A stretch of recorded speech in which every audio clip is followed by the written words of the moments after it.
for being here again for the next episode of our Friday weekly podcast, the Class Action Weekly Wire. I'm Jennifer Riley, partner at Duane Morris, and joining me today is Nathan Norimoto. Thank you so much for being on the podcast today, Nathan. Thanks. Happy to be here again, Jen. I appreciate it. So today we wanted to discuss trends and important developments with procedural issues in class action litigation. In our class action review, this topic is somewhat of a catch-all in terms of the legal issues involved. Class action litigation presents significant procedural issues to litigants and courts alike. In 2024, courts addressed myriad procedural issues in class action litigation. Nathan, can you tell our listeners some of the highlights in this area over the past year? Certainly.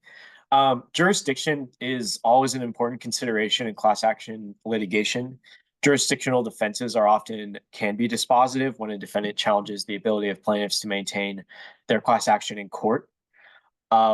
This past year, the plaintiffs in Hassan versus Full Story Inc. challenged district court decisions dismissing their class action lawsuits against Full Story Inc., one of the defendants, and also Papa John's International Inc. for lack of personal jurisdiction. And essentially, in their complaint, plaintiffs alleged that they were being unlawfully wiretapped by the defendants without their consent. Both of the defendants were incorporated in Delaware and based in Georgia, and the core legal issue that was presented in both cases centered on whether the defendants' actions constituted sufficient contact with Pennsylvania to warrant jurisdiction from the court. The district court ruled against the plaintiffs on the grounds that they had failed to show that Full Story, one of the defendants, specifically aimed its conduct at Pennsylvania, where the action was venued. The district court also found that the claims were inadequate under both the traditional and effects tests for establishing personal jurisdiction.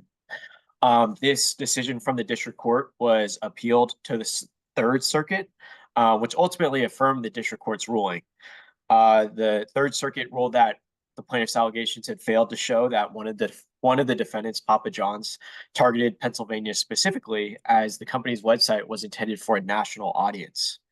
The Court of Appeals also held that just simply operating an accessible website does not equate to targeting a specific state for purposes of the personal jurisdiction analysis.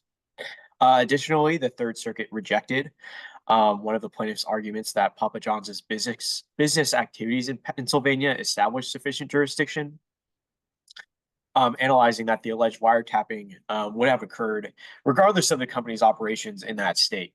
The court acknowledged Papa John's significant presence in Pennsylvania, but found that the plaintiff's claims did not arise out of or relate sufficiently to those contacts. So ultimately, the Third Circuit ruled that the connection between the website's operation and the wiretapping claims was too weak to satisfy jurisdictional requirements. As to the other plaintiff's claims, the Third Circuit ruled that the plaintiff did not allege that Full Story, the other defendant, knew that he or any other user was in Pennsylvania before this alleged wiretapping application was dispatched to his browser. The court held that Full Story was a degree removed from the alleged harm in the chain of events preceding this application's transmission to the plaintiff's browser. It failed to establish that Full Story, the defendant, expressly aimed its alleged wiretapping at Pennsylvania. So for these reasons, the Third Circuit affirmed the district court's ruling dismissing the case. Thanks, Nathan. The issue of standing is always also a hot topic in class action litigation. For instance, I know the Second Circuit weighed in on associational standing in a case called Do No Harm versus Pfizer this past year. So associational standing is a legal doctrine that allows an organization to sue on behalf of its members when those members have suffered injury, even if the organization itself hasn't experienced harm. Essentially, it gives an organization the right to act as a representative of its members in court. So in that case, the defendant was Pfizer. It launched a program called the Breakthrough Fellowship Program in 2021 to increase minority representation and leadership opportunities. The program included a summer internship, 2 years of full-time employment, a fully paid MBA, MPH, or master's statistics degree, additional internships, and postgraduate employment with Pfizer, the defendant. Eligibility for the program was restricted to the U.S. citizens or permanent residents who were undergraduate juniors with 3.0 GPAs and who exhibited commitment to pursuing one of those degrees. And it specifically aimed to enhance opportunities for Black, African American, Latino, Hispanic, and Native American candidates. The plaintiff in that case was an advocacy organization and filed a lawsuit claiming that the fellowship's focus on increasing diversity excluded white and Asian American applicants in violation of Title VII. The organization sought a temporary restraining order, or TRO, to halt the selection process for 2023. The district court in that one dismissed the case, ruling that the plaintiff, the association, lacked standing because it failed to identify any harmed members by name and also did not sufficiently demonstrate that its members were directly affected. The district court there opined also that the fellowship program did not violate the federal civil rights laws. On appeal, the Second Circuit affirmed the ruling of the district court. The plaintiff argued that the dismissal was premature because it had met the standing requirements for a preliminary injunction.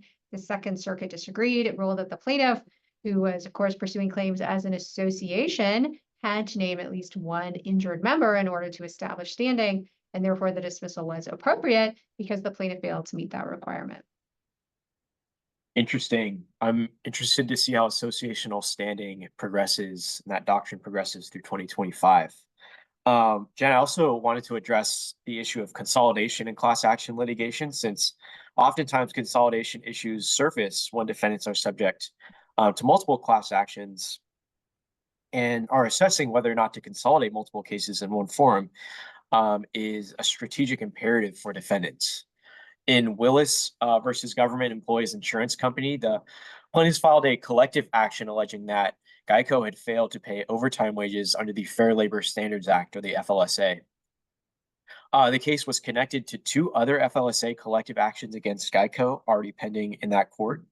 And the defendant, Geico, had sought a dismissal of the case as duplicative, since the named plaintiffs were also part of another lawsuit entitled Benvenuti versus Geico.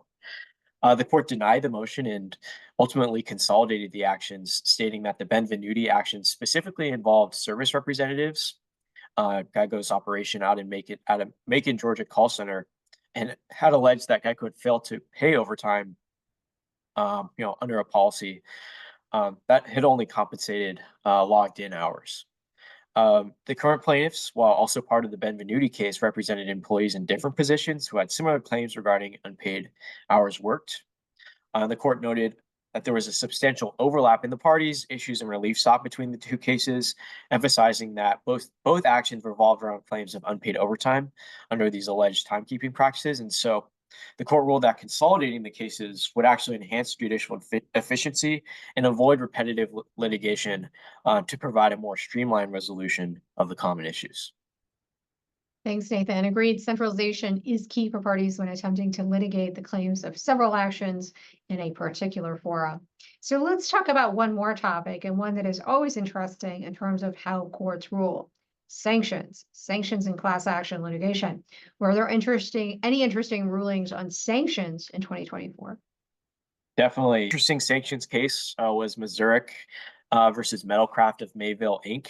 The plaintiff, a machinist, had filed a collective action alleging that the defendant had failed to pay overtime compensation in violation of, again, the FLSA.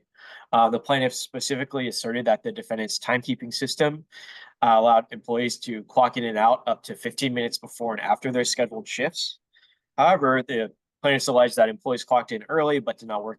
But if employees clocked in early but didn't ultimately end up working that time, the recorded start time was adjusted to reflect the regular shift start time that was already programmed in the system. The plaintiff claimed employees were not compensated for this early time despite them working, so a time clock issue.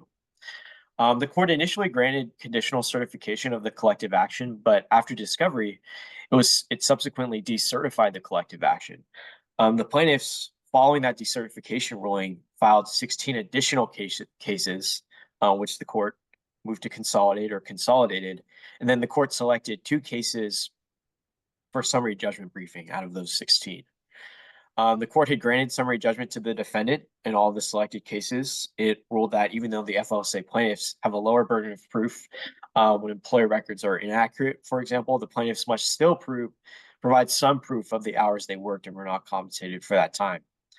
So the court noted that reconstructed work time had to be more than mere guesswork, and found that plaintiffs' attempts to estimate their work hours were just insufficient. So in a separate order, in addition to that motion for summary judgment order, the court noted that since the two selected cases shared similar issues, it might be indicative of the broader problem with all of the pending cases. The court instructed plaintiff's counsel to then provide any specific facts or legal arguments that could differentiate the remaining cases from the two that have already been decided. In response, the plaintiffs in the remaining cases voluntarily dismissed their complaints with prejudice, given the court's ruling in the other actions. The defendant then moved for sanctions across all 16 cases, arguing that the allegations were based on speculation rather than evidence, and that plaintiffs' counsel should have realized their cases were baseless when they filed the complaints. The district court ultimately denied the sanctions motion, finding that while the evidence provided by the plaintiffs was insufficient to win at summary judgment, it still didn't rise to the level of frivolousness or baselessness to warrant sanctions. Defendants appealed, and on appeal, the Seventh Circuit affirmed the district court's ruling, agreeing that the plaintiffs' claims were based on legitimate legal arguments and methods of proof. And also, of course, that the district court had not abused its discretion denying that motion for sanctions. Thanks, Nathan. Great insights and analysis. I know that these are only some of the manners in which procedural issues can and have impacted and shaped class action litigation. I expect the ways in which both sides utilize these procedural tools and the manner in which the courts rule on their applications will continue to evolve in 2025. Thanks so much for joining us today, and thank you, Nathan, for your insight and excellent analysis. Thank you, listeners. Thank you, Jen.